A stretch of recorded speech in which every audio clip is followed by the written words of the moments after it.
Today, we're talking about purity culture.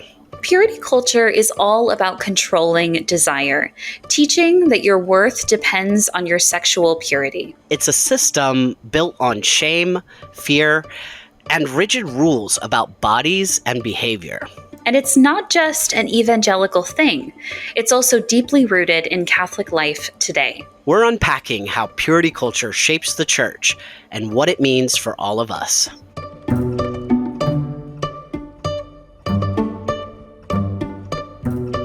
Welcome to Whiplash with Maxwell Kuzma, The show where two queer Catholics, Max and Emma, dive into the dark and twisty Catholic faith we were handed. and the beautiful mess we're building in its place. It's a journey of exploration, excavation, and deconstruction. As we challenge the limited view of God we were taught, An embrace of fully affirming, expansive Catholic faith. no topic is off limits and no question is too big or too small. We're in this together, figuring out how to reconcile our queerness with our Catholicism, and maybe, just maybe, even reimagine them both. So buckle up, folks. You might experience a little whiplash, but we're here for the ride. Let's go!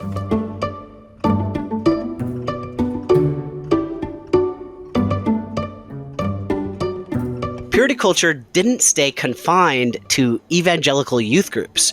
Over the past few decades, it's found its way into Catholic spaces. Before you listen today, take a beat and take a breath. Purity culture can be deeply affecting and traumatic, and we will be discussing harms perpetuated against vulnerable and marginalized groups of people, including women, queer and trans people, disabled people, and many others. This isn't just about a theology of chastity. We're talking about a whole cultural project, one that idealizes heterosexual marriage, erases queer and single vocations, and turns sexual control into a marker of holiness. And it's not new. This shift is rooted in a long history of American Catholic assimilation, trying to prove ourselves to a Protestant majority culture that saw Catholics as morally suspect and socially dangerous. The result? A Catholicism that sounds a lot like purity culture, obsessed with control, suspicious of desire, and quick to shame anyone who doesn't fit the mold, especially queer and trans people. So today we're asking, how did we get here? Why is Natural Family Planning Awareness Week treated with such importance? And what would it take to build a Catholic ethic of sexuality that's actually liberatory? Yes, because purity culture deals in shame. It teaches people to distrust their bodies, fear their desires, and measure their worth by their ability to conform. And the church should know better. So today, Emma and I are having a conversation without a guest, and we will be discussing purity culture. We're currently doing our High Control written series, High Control Catholicism series on Substack. And in that series, we have, investigated and looked into the ways that different Catholic practices or groups and communities become high control in the way that they apply the faith. And so coming around to purity culture is important for a lot of reasons, because a lot of the framework for many of these high control systems often relies pretty heavily on purity culture. Or you can look at purity culture as kind of like a umbrella or like a bucket that we can put a lot of the different issues in and look at them. Issues like sexuality issues, modesty issues. There's just so many different things. And so to begin with, I thought it would be important that we probably start with a good overview definition. The one I have is: purity culture is a set of beliefs and practices that center on controlling sexual desire by promoting strict rules about abstinence, modesty, and gender roles. It teaches that a person's moral worth is tied to their sexual purity, usually defined as abstaining from sex until heterosexual marriage. And, there's a lot of different campaigns, like for people who grew up in the 90s or who are alive in the 90s, that's when, the True Love Waits ring bands were commonly marketed towards young people, teenagers, and the pledge culture that I know Emma will go deeper into and talk about the roots of that, how it didn't just start in the 90s, but there's some background as to where that came from. And so really, it in describing it, we often talk about how it's policing of actions, and that often is very personal for the gay community. With the teaching from the Catechism about intrinsically disordered, this whole idea of hate the sin, love the sinner. Like, you can be gay, just don't act on it. So we have this like preoccupation with action, but many times purity culture is also policing your internal thoughts and feelings, and teaching people to distrust their own bodies and desires, the natural impulses and inclinations of the body.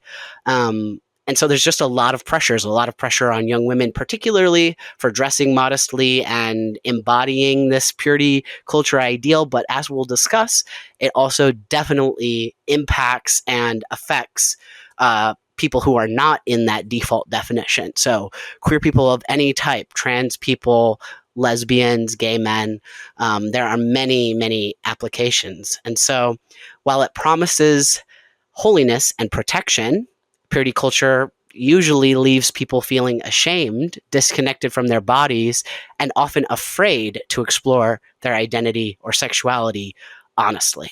Absolutely. And more than anything, expanding on this definition, as we talk about how it polices sexual desire, implicit in our discussions of purity culture are discussions, as we'll talk about, of pronatalism.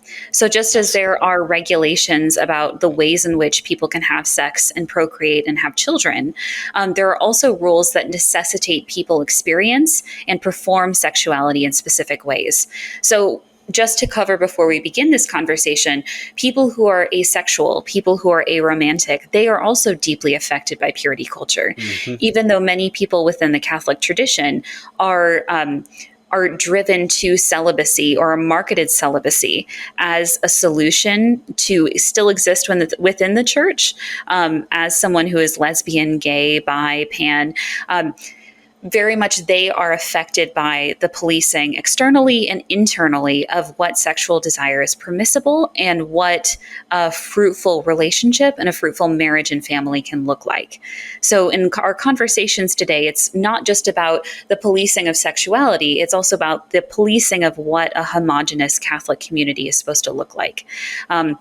And we can delve a little bit more into this when we get into the history, which I am so gosh darn excited to talk about this as a purity culture survivor and a historian. But it's very much tied to the idea of assimilation in the United States and wanting to create a white, straight, cis, able-bodied, homogenous American public. Very much in the same way that purity culture is often weaponized by far-right political leaders as a way not only to control and embolden young people to feel that they're spearheads of their own spiritual and religious movements, but also in the same way to divert funding to faith-based abstinence-only programs, but also to faith-based maternity homes and mother and baby homes that kind of section off people who are unmarried and have children, and also often coerce them into giving their children up for adoption. Mm-hmm. Yeah, there's so many, like Emma just illustrated, there's so many ways that this connects to so many things that are like actively going on. But I do want to touch specifically on kind of basically the aesthetics of it. This is one of Yes. my special interests. I really enjoy always talking about the aesthetics because, as you said, there's definitely a performance element. This is how like the young virginal girl, the young virginal woman is supposed to look and be presented. There very much is. And I think I also want to highlight, I think it's important to start with aesthetics. But I also want to highlight that, and we've talked about this personally during our deep dive series, that we talk about purity culture. We do. Sometimes we fall into this trap, but collectively, the social we talk about purity culture mostly in the context of privileging white, straight women's experiences. Because all social purity movements, as we'll talk about, are based on preserving and maximizing their experience and their reproduction. So often we don't get to share our experiences as queer and trans people at the heart of purity culture, but we also don't explore how purity culture is implicitly part of the manosphere. Purity culture strives and survives on toxic masculinity. And as we'll discuss, thrives on ideas that masculinity has to be performed in a certain way, and masculinity in women, in trans people, in non-binary people, is something that is upsetting or inherently wrong, and also something worthy of being policed. The impact of purity culture on masculinity, the manosphere, and how that impacts queer people is definitely part of, again, a part of this performance. So I feel that purity culture, it's like a romanticization, a fantasy. It's about this idea of something that is actually almost completely unattainable. Purity culture is a construct because it places onto people an expectation and an idea of a so-called purity that isn't natural, that isn't embodied, that doesn't actually reflect anything about someone's self, that is an external something placed onto them. And that ties, I think, intimately into the natalism. It ties intimately into the ways that purity culture is essentially like weaponized and mobilized. It's mobilized to create the next generation, but controlled in the way that we want them to be.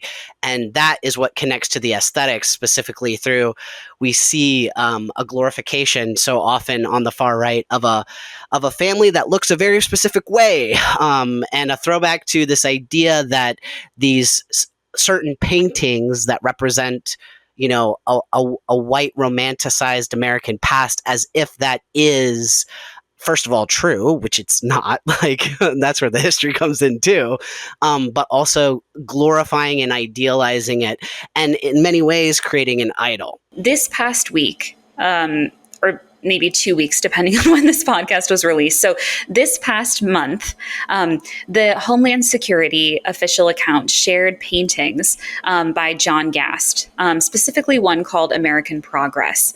It was a painting that shows a woman in a white toga, seemingly carrying a book and threading through her arms the wires of telephone poles across the plains. Behind her stand railroads, cities that are built, and with her move settlers. But beyond her, in a much darkened corner of the painting, are indigenous peoples across America that are being pushed off their land. The same account also posted Morgan Weistling's New Life in a New Land with the quote, "Remember your homeland's heritage." So it's an image specifically of a heterosexual white couple cradling what looks like a newborn or very young infant in their arms inside of a settler's wagon. So just as Ed Simon, who wrote about this for Hyperallergic, talks about, there is very clear indications of what Homeland Security believes and intends behind who is meant to inhabit the United States and who is a deserved and justifiable American. What you're saying, Max, that I think is so important is this, but also at the same time that purity culture reinforces the idea that there is a certain way to be a man and a certain way to be a woman. And there's a way that in which a person has to perform in order and express and present to the world in order to be justified for their pronouns, for their names, for their identities to be validated. And so what we talk about and what we wrote about in the deep dive is that at the heart of purity culture is transphobia.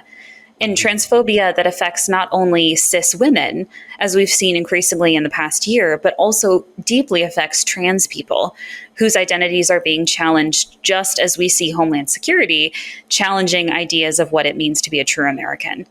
As I'm so excited for you all to learn, there's more in the deep dive that Max and I wrote in our High Control series, but this is just an overarching view of how purity culture is not a new phenomenon.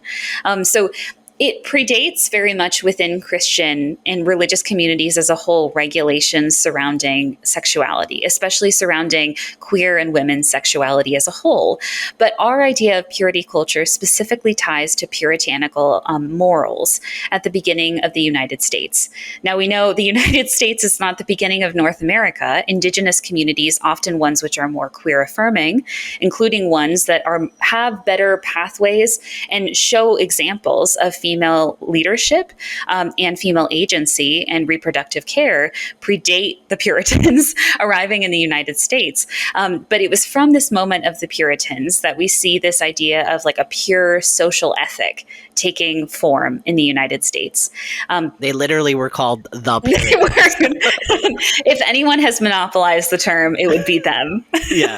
But it didn't just exist then, because at the same time that we had these Puritans throughout the United States, laws surrounding miscegenation, specifically the intermixing of races or people of different races having children together and being in relationships with one another, were specifically regulated during a time when slavery was legal in the United States, as well as trafficking of people through slavery, as well as sexual assault of enslaved women and enslaved people.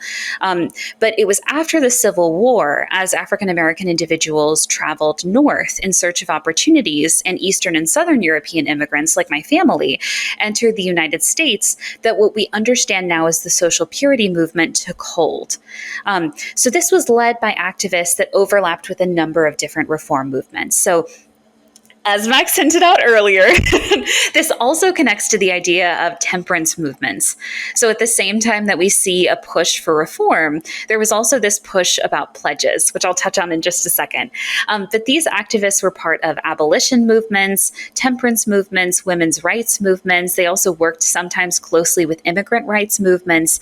But they campaigned against behaviors that they deemed immoral, largely by Protestant reformers. So in the same way, Puritans, Protestant Americans, exerting their own moral code and legislating it across the United States as a way to regulate who deserves and who can be American, and who has access to American rights.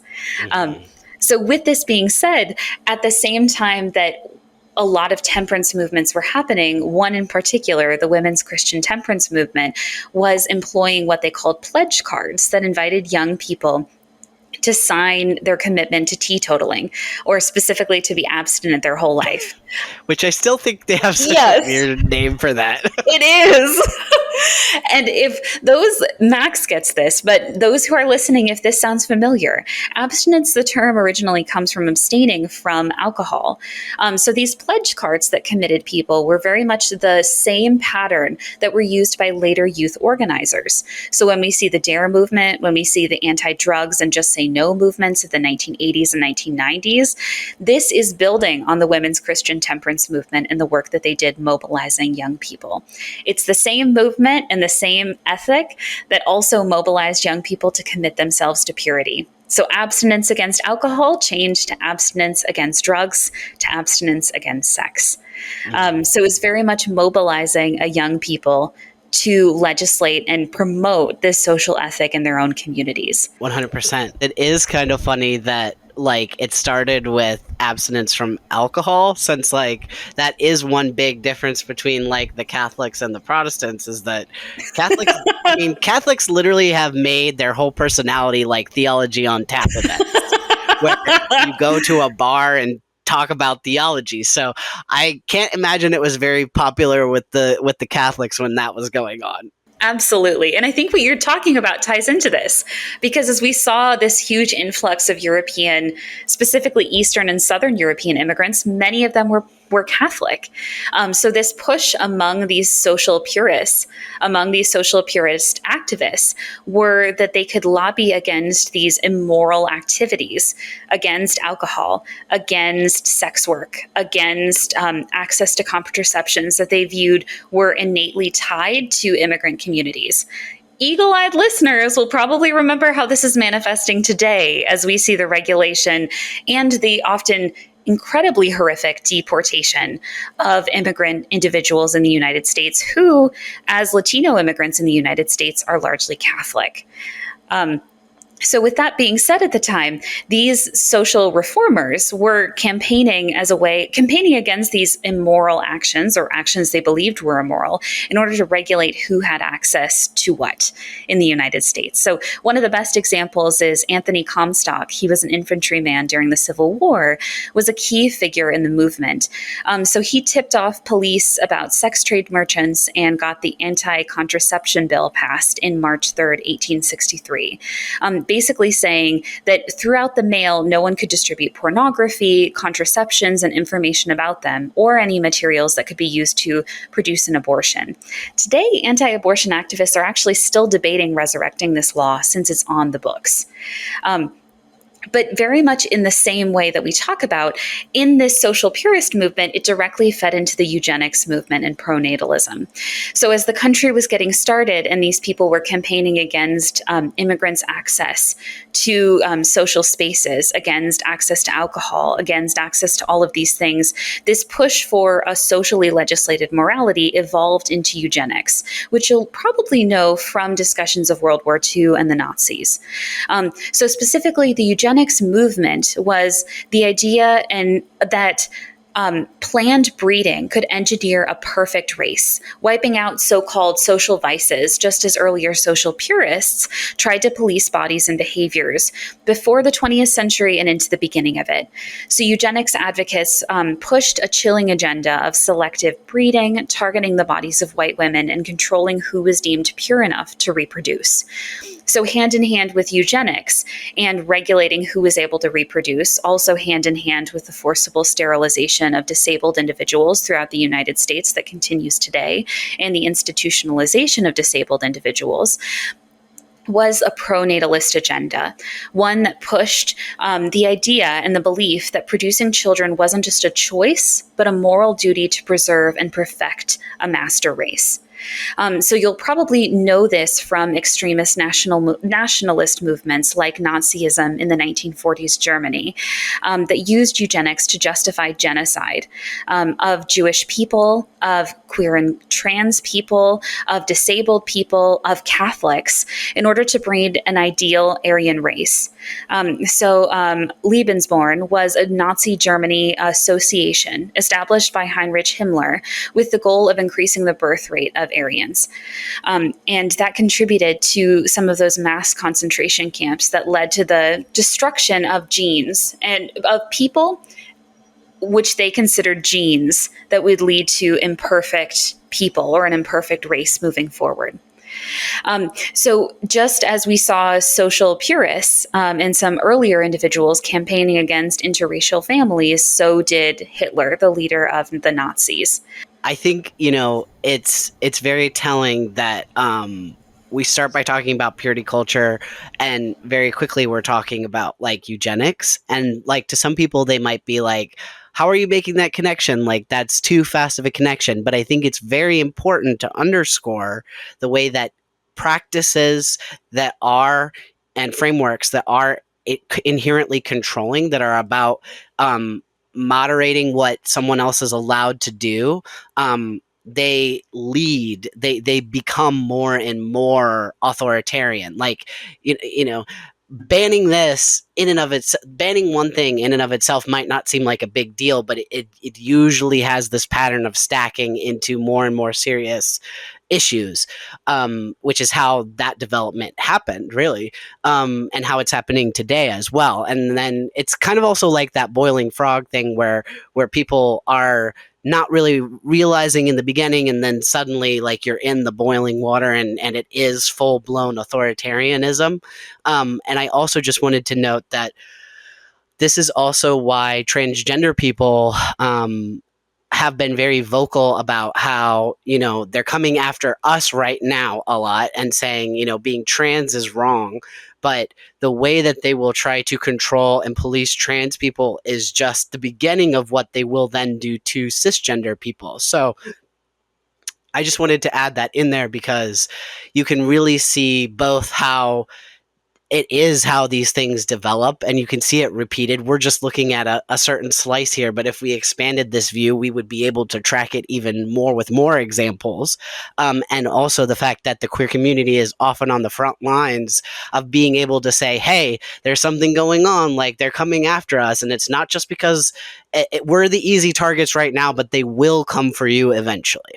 Absolutely, Max. That is so important and so well said. Thank you. Incredibly important. For people who are listening and might not be familiar with it, the idea of a boiling frog is is like a metaphor that's used to describe that a frog isn't typically going to stay if dropped in a pot of boiling water. It's likely to jump out. But if you put a frog in tepid water that starts to boil slowly, if you turn up degree by degree, it's likely not to notice the change in temperature. Again, we don't know if this logistically happens with real frogs, but it's very much talking about how ideas of extremism exist not through big steps, but often through small Yes. systemic ones. And just as you say, Max, often queer and trans people, especially queer and trans people of color, are often serving and are the canary in the coal mine of existing where calling out systems of nationalism and extremism as they develop versus other groups of people need more convincing. So just as you say, when we talk about purity culture, and some people are asking, why are we talking about eugenics, and as I'll talk about now, the maternity homes, all of this is connected to a larger agenda around reproductive control. Out of this eugenics movement and out of this natalist movement of the 1930s, 1940s, we get into the 1950s. So this was called the baby scoop era. So from the end of World War II until the legislation or the legalization of abortion in 1973, thousands of unmarried women, especially white women, were hidden away in maternity homes, isolated from their families and subjected to coercive tactics that forced them to give up their babies for adoption. And this isn't just a historic phenomenon. There are many other communities, including ones at Liberty University, specifically the godparent home, that still operates, that continues these coercive practices. But during this time period, in the 1950s, 1960s, and 1970s, we see this push to hide away unmarried women that are pregnant, to hide away people that they deem immoral, and to quickly and swiftly scoop their babies and adopt them out to families they deemed that were acceptable, often white, straight Christian ones. It's so heartbreaking. It really, really is. And it cultivated institutions and cultures of shame, secrecy, and psychological abuse. Very much as Max and I know, that fed into in the 1960s and 1970s when we saw more legal protections for abortion and reproductive care, this backlash. So it's the same time that we see this second wave feminist movement, evangelical leaders like Jerry Falwell and the Catholic activists like Phyllis Schlafly helped to rally a growing movement of white conservative Christians in the United States who saw these advances of rights for women, for queer and trans people as a threat to their power. So they are very much what we consider the moral majority, a name they gave themselves. To kind of mobilize a group of people, especially white conservative men that were active in the political space, but through Phyllis Schlafly, white women that were working inside the home that weren't as politically active before. This moral majority was also incredibly important and dangerously impactful during the HIV and AIDS pandemic that devastated the queer and trans communities in the 1980s. When people were needing care, people were needing research, people were needed the support of the scientific community to research spaces of relief and cures. And prevention, but also at the same time, ways in which the ill and the dying could be treated with dignity, as many people were turned away from their families, turned away from funeral homes during this period. It was because of the moral majority inflaming this as kind of a divine punishment from God for the rise of gay rights, that many sources of funding in the United States government were turned away from a community that was ailing and searching for strength and solidarity. 100%. And not to kind of like jump too much around here, No. but I did also want to mention Susan Faludi's book, Backlash, The Undeclared War Against American Women, which came out in 1991 and basically traces the essentially media-driven backlash against feminism through the 1970s. I just bring it up because I think it has a lot of really good examples of how women were being held to certain standards, and then the backlash against the idea of women being more independent. Like, one of the examples that I remember from reading the book was in how fashion was developed, like the clothes that were for sale, essentially, because these companies that created the clothes, that manufactured the clothes, were run by men. And so in one of the backlash phases, the men were designing all of these like very restrictive and like confining, the type of clothes that women were not going to be able to like wear a lot in their daily life. And this was happening at the same time as women were having to work more because the things that people like Phyllis Schlafly were campaigning against, like she was saying, we don't want the Equal Rights Amendment. We don't want women to have the opportunity to work outside the home. We want women to stay home and have our roles and be important. But the thing is that progress just keeps going anyway. Women were working outside the home. Women did need access to, in this case with the discussion of fashion, they needed more reasonable clothes to wear, clothes that they could do their jobs in, whatever that job may be.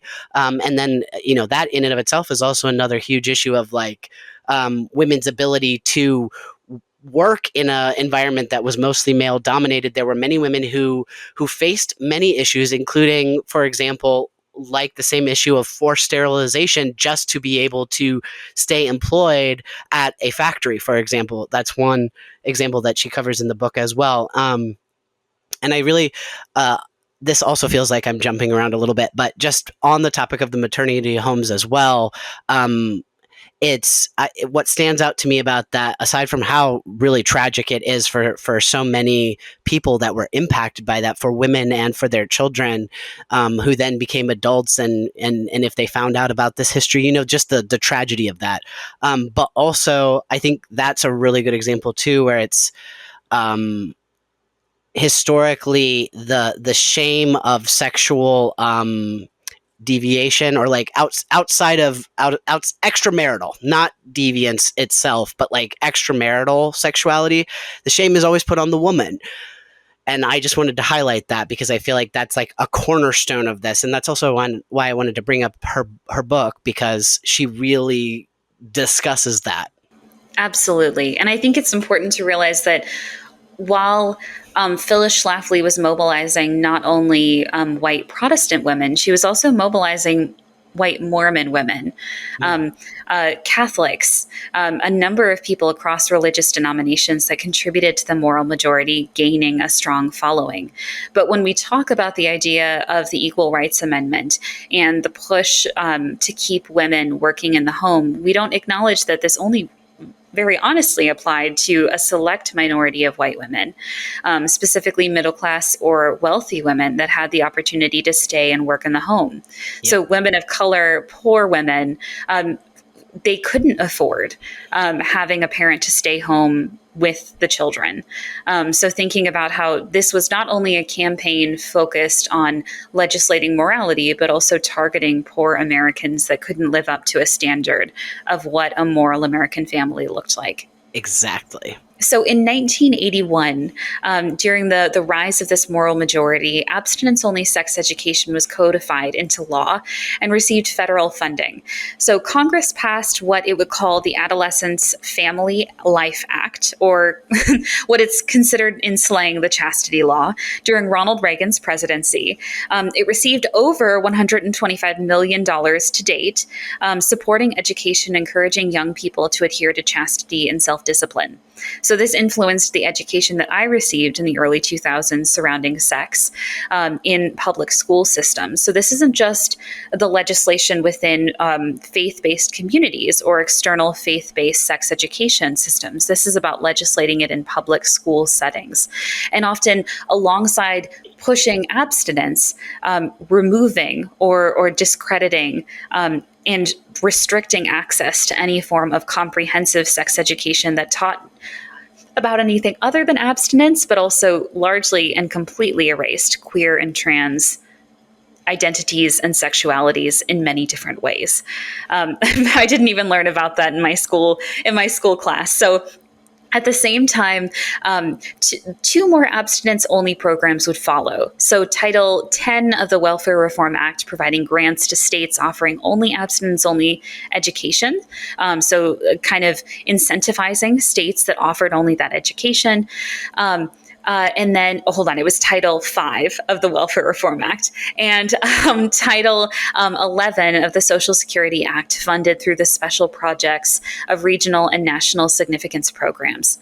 So with this funding, not only did abstinence-only education through faith-based organizations explode. So through private companies like Silver Ring Thing and, as you said, Max, True Love Waits, but also empowering some of these faith-based companies to enter into the school system and funneling money through a government agency to faith-based agencies, which we also saw in maternity homes. Many maternity homes and mother and baby homes in the United States that are growing in prominence in a post-Roe America are also seeing the diverting of funding that would traditionally go to reproductive care and healthcare sectors now into faith-based responses. It's kind of like the model that they're trying to repeat it in many other ways, but it really is, again, this is some assimilationist project, because it's like, if you don't fit into our narrow definition of what we are talking about, there's no resources for you. There's no information for you. You might as well not exist according to our vision of the world. And it clearly plays into these authoritarian themes. But also, I think it's incredibly short-sighted to leave people out, not just because it's also, we haven't even talked about Catholic social teaching and how we're meant to be caring for the marginalized and the people on the margins. But also, it's short-sighted because if you are trying to make everybody be the same, you are squashing and killing so much creativity and innovation that you actually need if you want to remain a relevant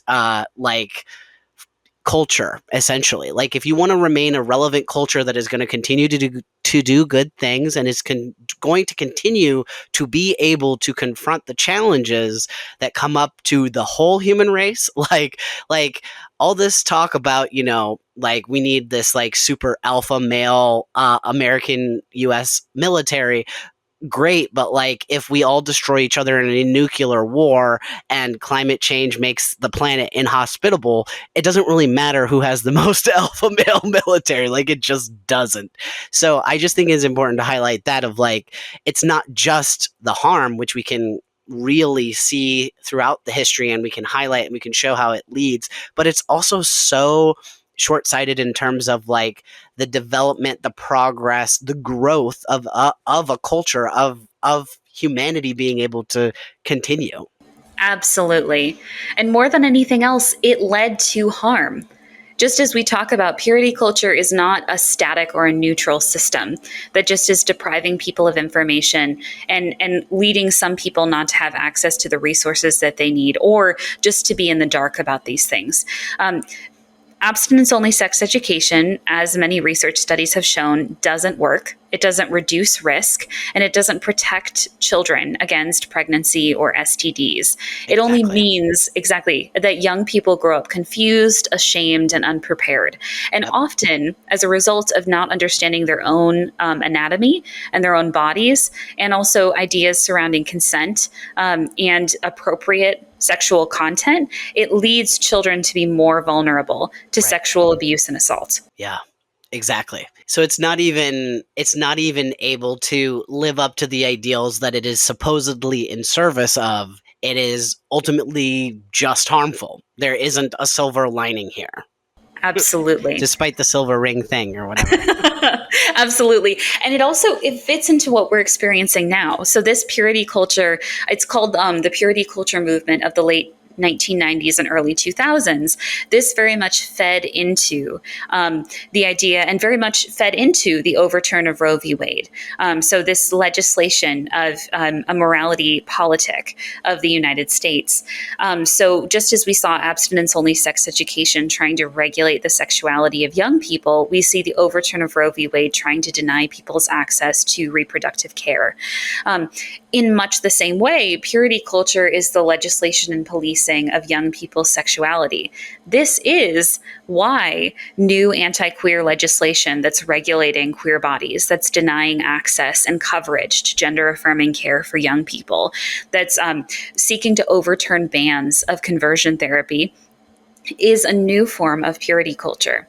So very much what you and I wanted to emphasize, as we did in the deep dive essay, is that purity culture isn't just isolated to Silver Ring Thing or True Love Waits of the 1990s and 2000s. Purity culture is a sexual ethic that has remained at the heart of American social politics since its very beginning with the Puritans. But today, as we see the rise of this far-right Christian nationalism and Catholic nationalism that seeks to legislate ideas around sexual morality. So it's the reason that the Supreme Court has sided with religious parents seeking the right to opt their children out of public school lessons that include LGBTQ plus stories. It's the same in not wanting to expose heavy quotation marks, their children to LGBTQ plus representation in order to prevent them, heavy quotation marks again, from becoming gay, from becoming queer, from becoming trans. In the same way that just a generation before, many politicians and parents were arguing that if they didn't allow their children to have access to comprehensive sex education, if they didn't understand how people got pregnant, that children wouldn't get pregnant and they wouldn't get STDs. So as a result, we see anti-queer legislation as a new form of purity culture. And just as you say, Max, one that is innately tied to the targeting of queer and trans people first.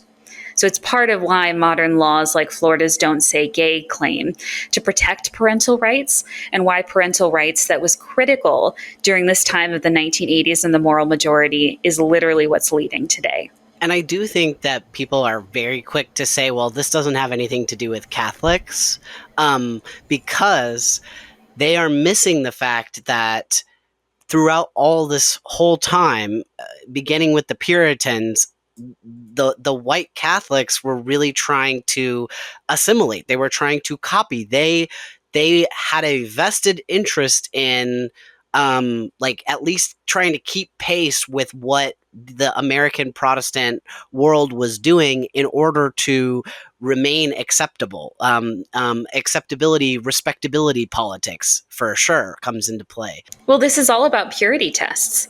As we've talked about before, purity culture sustains itself on the idea that there is a way to purely perform what it means to be a woman and a man, what it means to be an American. Like the class element, because and that is intimately involved throughout the different the pledges and the different elements and all that stuff. It's inherently in all the legislation too, because like, for example, I came from a pretty solidly middle class family growing up, and I went to private Catholic schools until I was in 6th grade, and then I was homeschooled from there.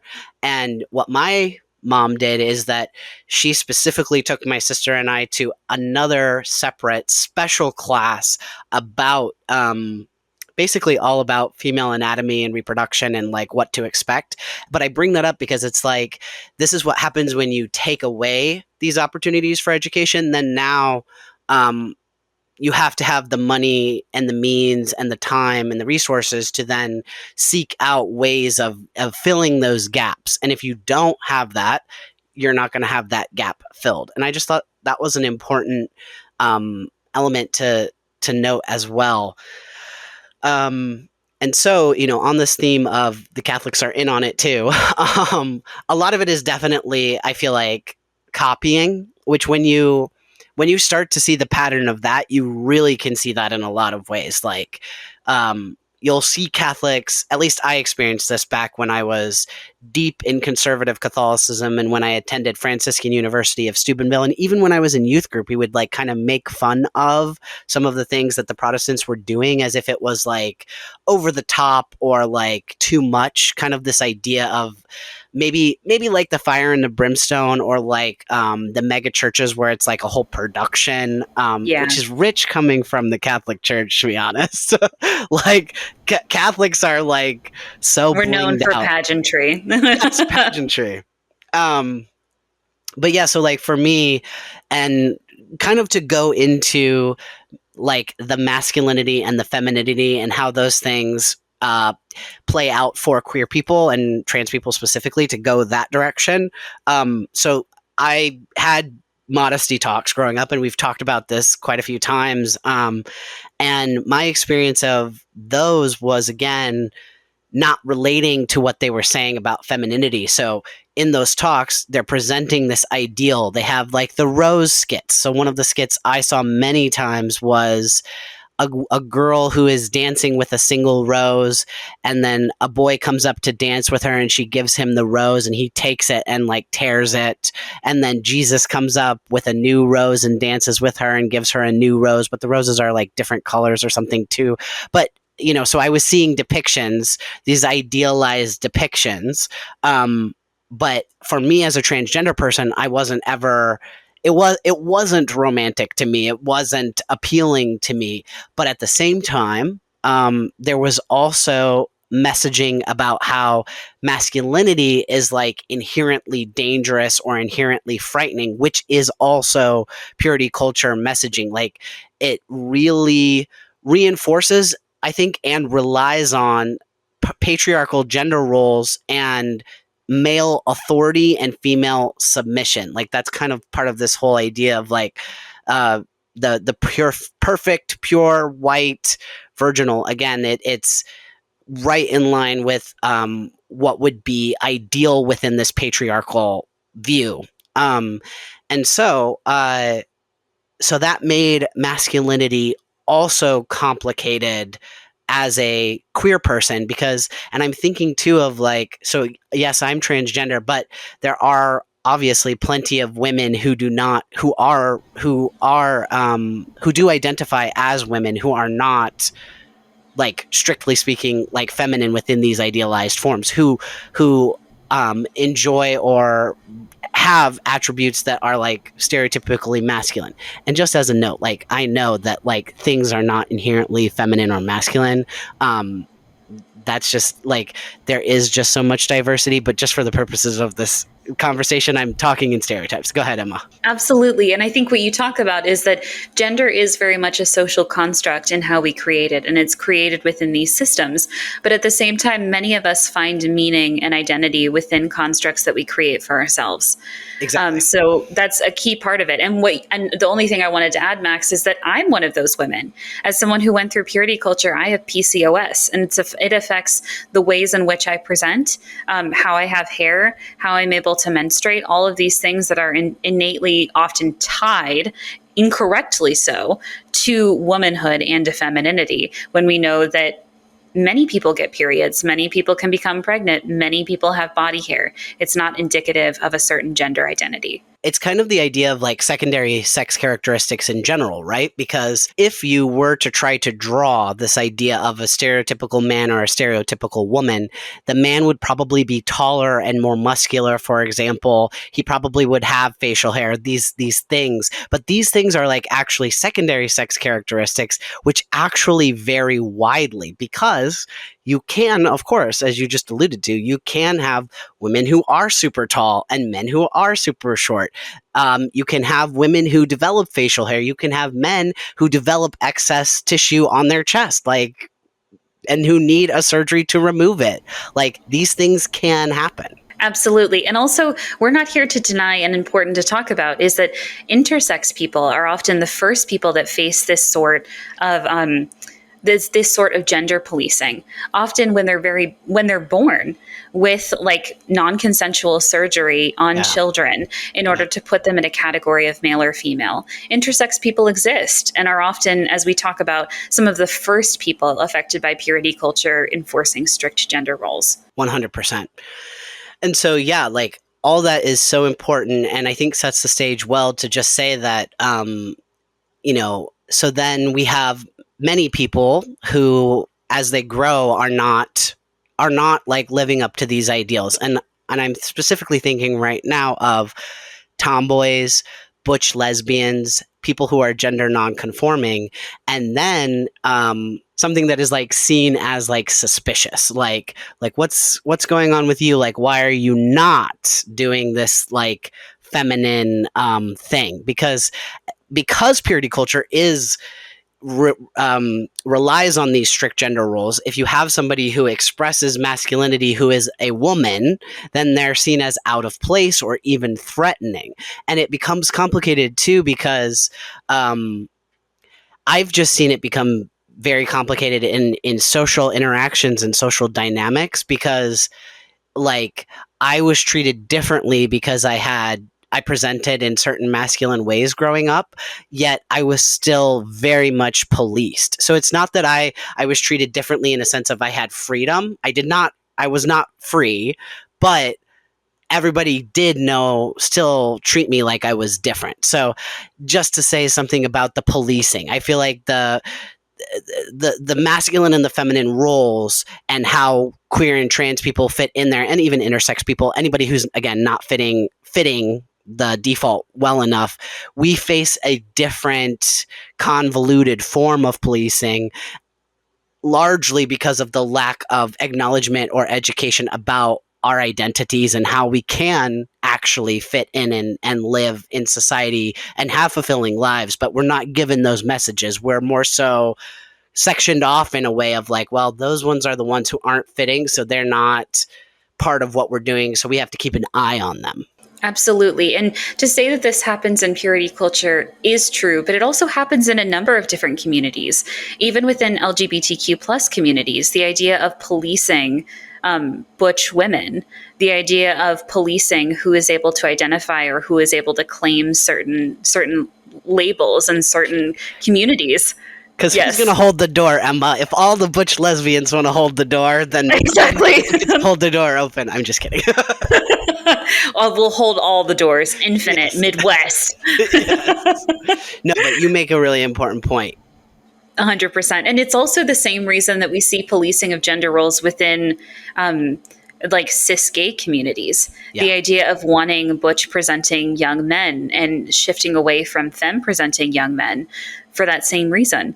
There's even like a publication focused on like butch is not a dirty word, highly recommend it, focused on destigmatizing what it means to claim and to share and celebrate butch identity, visibility, and voices. Yes, even the idea of people wanting gay couples to simulate or model heterosexual roles, like, well, who wears the pants, like who does this, as if all relationships should conform to a cisgender heterosexual default, even when those relationships are not at all tied into the strict system. Absolutely. And more than anything, it's the idea that people can and should change to model themselves after these gender roles. It's the whole reason that the next place that we're going, or that we did go, depending on when this comes out, in the High Control series is on conversion therapy, because the expectation within these communities, within purity culture, and again, I'll say it loudly for the people sitting in the back, purity culture is a form of conversion therapy and yes. converting an assimilationist ideology. It's the reason that when we see these members of the community, it's part of ex-gay movements. It's part of de-trans movements. It's the expectations that people can and should change in order to fit and mold themselves to these roles. It's the same idea that even within communities today, we have what they call born-again virgin cultures of women that want to recommit themselves to the idea of virginity in order to perform this Christian morality. Just as we see the push for people who are gay or lesbian to shift out through conversion therapy, which is increasingly being legalized with the overturn of conversion therapy bans. We see the expectation that people can change their sexualities and can change their gender identities when we know that this is inherently false. Mm-hmm. All of this is harmful structures and frameworks that are either implicitly or explicitly working together to essentially present things as if this is the only way to vulnerable populations, when really, like, most people are not ever going to zoom out enough to, like, look at it in this much detail. For most people, it's just going to be a simple question, especially for children or young people, of where is my place in all of this? Where do I belong? Like, how do I fit in when I'm getting all these messages about what I'm supposed to do that are, like, actually impossible? Like, that's something we talked about when we spoke with Theo on the podcast, about their experiences growing up Catholic, and also about creating a podcast that kind of explores some of the messaging that we receive. We talked about how if we police ourselves to this degree, we're still never going to fulfill their ideas of their requirements. It really does feel like some of those images that we talked about at the beginning of this episode of like the white couple with the baby in the wagon. It's like, well, if you don't look like that, then or if your family doesn't look like that, if you don't match that image exactly, what is your place? What is your role? So I think more than anything, like, the reason why I personally feel so passionate about this, and I'm so glad that we have Emma, who has done so much work in talking to so many people, Thank you. in experts about purity culture, and tying it together and making the connections to the way this has impacted the Catholic world. It's such important work that Emma has done, and I'm really grateful for it. And I also think that, like, I'm passionate about it because it's like, it's not just that it's not you that's wrong, dear listener. Like, this is a messed up system that is intimately tied into many harmful conclusions. Like, it's not just that, it's not just that you need to do better to try to fit into this. This was never designed for your happiness and flourishing. And so I think that's just really important to say, like, line in the sand, like, nobody should be subjected to this, and it doesn't actually have any good outcomes. Like, we've looked at them, we've talked about them. It's not the way to be. Absolutely. And it ties to what we've talked about in the past with purity tests in our discussions of Catholic nationalism. And it's a difficult lesson that I think many queer and trans people, many people who face purity culture, many people who exist and struggle within these Christian nationalist systems at one point have to encounter. That there will never be a space where you are pure enough for these people. And that's something that many purity culture survivors speak to today, that you can self-police and you can police in a community how you dress, how you present, how you act, how you talk, how you fold your legs, who you bat your eyelashes at, who you have sex with. But in an essence, there will never be a way that you can present or perform your gender or perform your sexuality in a way that is complicit or complete enough for these communities. So the same reason that purity culture thrives to this day, the same reason it has persisted from the Puritans in the early United States all the way to modern far-right politicians advocating anti-queer legislation, is very much the reason, because purity tests are key to the ways in which we leverage social pressure and social policing against the most marginalized and vulnerable among us. It's the sole reason that people in power seek to isolate and identify groups that they feel they can wield their authority over. And groups that they feel, especially vulnerable groups of people like young children, through the pledges, through abstinence-only sex education programs, through regulating LGBTQ plus representation in the classroom, by stopping teachers from saying gay, that they then can manipulate a new generation of young people. I'm hopeful that in the age of the internet, there will be growing pushback. But just as Max and I have seen, there is a new phase of young people that are clinging to this traditionalism, clinging to this conservatism and this sexual regression. Sometimes within the sexual regression as a way to reclaim their bodily autonomy, but largely as a way to perform and police ideas of gender and sexuality that far-right politicians are arguing for. It really underscores how powerful the pressure, the social pressure is. And I think that is why so often we see people who are on the margins already actually being leaders and voices of saying, hey, this is a problem. And hey, by the way, it doesn't just affect me, but it affects you too. Like, I'm not out here just trying to get people to stop treating me poorly, although that would be really nice. I'm also saying, hey, like, do you not see that you are also being treated poorly within this system?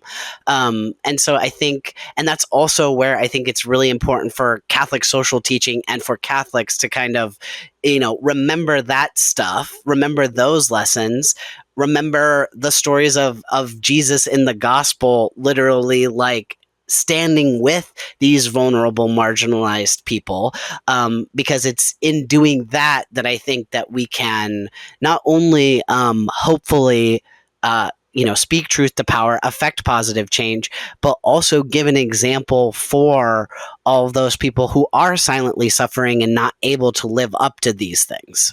Absolutely. And more than anything, it's also creating spaces where people recognize that this isn't just about impact. And I think what you say is important, Max. This isn't just about impacts of things that are happening to queer and trans people. It's in recognizing these histories that we know what is happening among and to queer and trans communities. Anti-queer legislation is a canary in the coal mine for other communities that will be affected. It's the same reason we talk about in the High Control series that just because someone has a place of privilege within these communities, women in separatist communities and covenant communities, by proximity to power or by access and fulfillment of their prescribed social gender roles, it's not going to protect that person long term.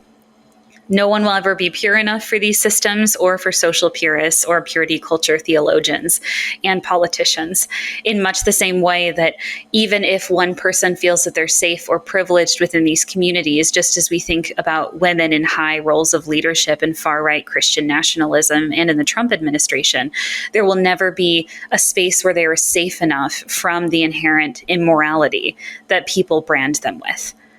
So very much queer and trans people are standing up to say that this is a form of purity culture. This is a new social purity movement that's happening in the 21st century. And it's a purity culture movement that's going to affect everyone, even if people aren't seeing how it's going to affect their daily lives today. Exactly. I think just for whoever is listening, I think there's often, and we want to highlight this in the episode as we did in the deep dive, there's often an expectation that the only people who are impacted by purity culture, the only people who are affected by anti-queer legislation are the people that we see represented in the media. So it's white, straight women in terms of purity culture. It's white, cis people within the queer community. Whereas the reality of the matter is that for so many other people, media representation isn't capturing their own stories. So Max and I are inherently grateful that we get to do the work through Substack and through this podcast to highlight and share the lived experiences of people who aren't captured in mainstream media dialogue. This isn't to say that the media is failing in any sense, but just that we're hoping to capture a new sense and new experiences that are not part of a mainstream narrative, but are incredibly important and speak to a large group of people that often don't see themselves represented. So we invite people through this podcast, but also through the High Control series, to contribute your own experiences and think critically about how purity culture impacts you. It's not just about whether you signed a pledge 15 or 20 years ago. It's not just about whether you had a purity culture ring. It's about whether or not these social ethics affect you and affect how you engage with yourself personally. So this is about not only taking stock of the history in the United States and how purity culture exists and existed, but also thinking about how this is used and leveraged by many of us for many different reasons. Whether it's policing whether we feel gay enough to claim that identity, whether it feels that we are okay enough or performing enough to claim being a woman, whether we feel that we are devout enough to claim that we are Catholic. It all depends on the ways in which we engage and police one another and ourselves. So the way in which we move forward and navigate in a post-purity culture world, knowing that this has affected American culture for many centuries and Catholic culture just the same, is knowing that we need to give ourselves and other people grace in the ways that we present, and also acknowledging that diversity is at the root and the antidote to purity culture politics. Well said, Emma. Very well said. The soapbox that I will get on, in that having a history hat is not going to make you feel guilty or feel upset. It's going to make you feel aware. And it may be a hard truth that you have to develop in order to have empathy for other people. But that's a necessary process that you have to go through just to exist in this world. Because Max, as you say, there will be a time, there will be a place where you realize that these things aren't just affecting other people, they're affecting you intimately. They finally got to the end of the point where it's not just about the queer and trans people. It's not just about the women. It's not just about the disabled people. It's about the white straight men.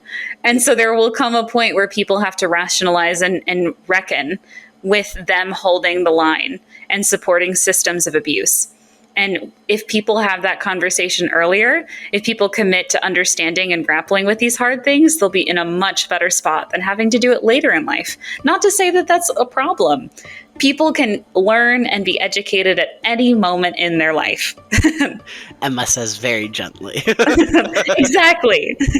There's never a time when it's too late to come out, and never a time when it's too late to learn your histories.